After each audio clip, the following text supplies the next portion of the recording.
Es aicinu visus Latvijas patriotus pievienoties okupācijas muzeja iniciatīvai, projektam, uzcelt pieminekli svešo varai spītējot.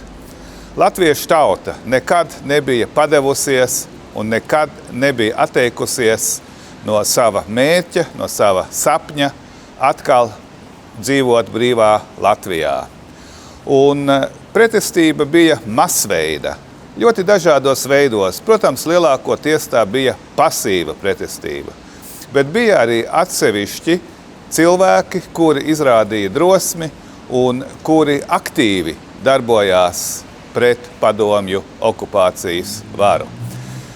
Viens no tādiem bija Bruno Javojšs, kurš 1963. gadā uzvilka Rīgas radiotornī Latvijas karogu, un par to pēc tam vairākus gadus sēdēja Krievu lēģerī, bet bija arī citi, kas to darīja vairākas reizes. Un, protams, okupācijas varai pretošanās notika ļoti dažādos veidos, sākot ar nacionālajiem partizāņiem, kas turpināja bruņotu cīņu līdz 55. gadam, tātad 10 gadus pēc Otrā pasaules kara beigām, līdz tā saucamajiem disidentiem 80.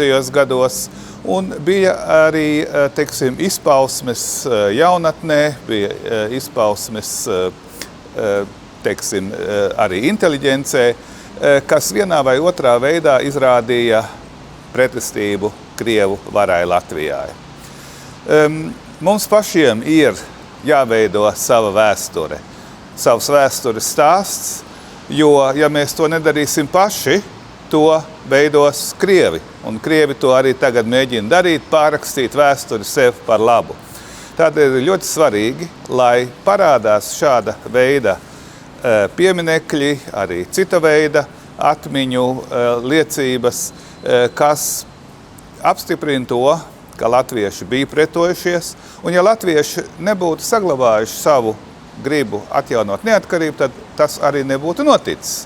Tā kā tas, kas notika 90. gadā, ir pierādījums tam, ka pirms tam visas 50 gadus latvieši ir gribējuši savu neatkarīgu valsti.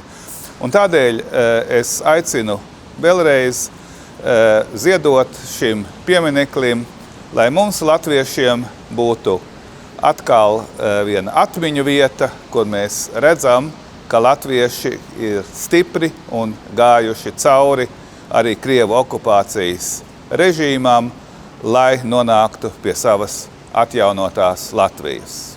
Paldies!